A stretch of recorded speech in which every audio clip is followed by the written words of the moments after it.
நீதிமொழிகள் 1ஆம் அதிகாரம்.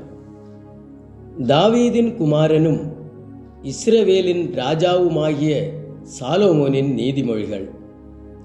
இவைகளால் ஞானத்தையும் போதகத்தையும் அறிந்து புத்திமதிகளை உணர்ந்து விவேகம், நீதி, நியாயம், நிதானம் என்பவைகளை பற்றிய உபதேசத்தை அடையலாம். இவைகள் பேதைகளுக்கு வினாவையும் வாலிபருக்கு அறிவையும் விவேகத்தையும் கொடுக்கும். புத்திமான் இவைகளை கேட்டு அறிவில் தேறுவான்.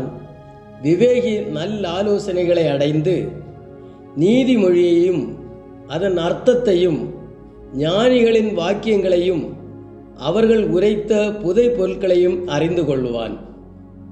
கர்த்தருக்கு பயப்படுதலே ஞானத்தின் ஆரம்பம். மூடர் ஞானத்தையும் போதகத்தையும் அசட்டை பண்ணுகிறார்கள்.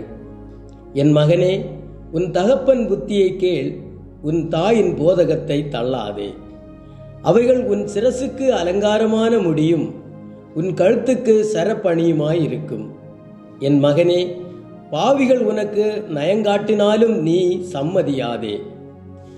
எங்களோட வா, இரத்தம் சிந்தும்படி நாம் பதிவிருந்து குற்றமற்றிருக்கிறவர்களை முகாந்திரமின்றி பிடிக்கும்படி ஒளித்திருப்போம்.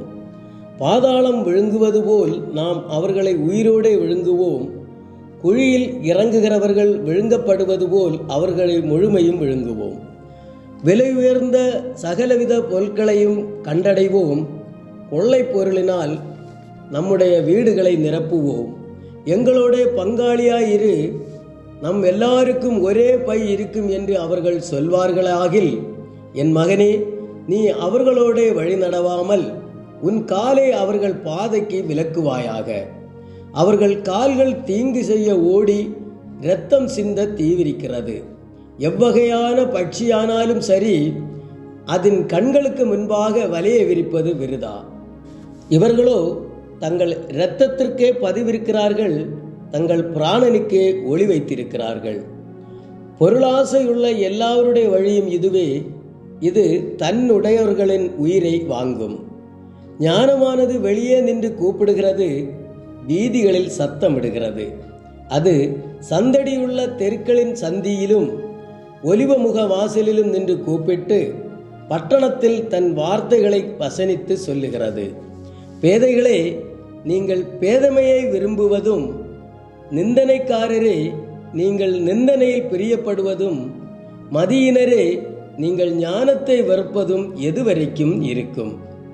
என் கடிந்து கொள்ளுதலுக்கு திரும்புங்கள். இதோ என் ஆவியை உங்களுக்கு அருளுவேன், என் வார்த்தைகளை உங்களுக்கு தெரிவிப்பேன். நான் கூப்பிட்டும் நீங்கள் கேட்க மாட்டோம் என்கிறீர்கள். நான் என் கையை நீட்டியும் கவனிக்கிறவன் ஒருவனும் இல்லை. என் ஆலோசனையெல்லாம் நீங்கள் தள்ளி என் கடிந்து கொள்ளுதலை வெறுத்தீர்கள். ஆகையால் நானும் உங்கள் ஆபத்து காலத்தில் நகைத்து நீங்கள் பயப்படும் காரியம் வரும்போது ஆகடியம் பண்ணுவேன். நீங்கள் பயப்படும் காரியம் புசல் போல் வரும்போதும், ஆபத்து சூறாவளி போல் உங்களுக்கு நேரிடும் போதும், நெருக்கமும் இடுக்கணும் உங்கள் மேல் வரும்போதும் ஆகடியம் பண்ணுவேன். அப்பொழுது அவர்கள் என்னை நோக்கி கூப்பிடுவார்கள், நான் மறு உத்தரவு கொடுக்க மாட்டேன். அவர்கள் அதிகாலையிலே என்னை தேடுவார்கள், என்னை காண மாட்டார்கள். அவர்கள் அறிவை வெறுத்தார்கள், கர்த்தருக்கு பயப்படுதலை தெரிந்து கொள்ளாமற் போனார்கள்.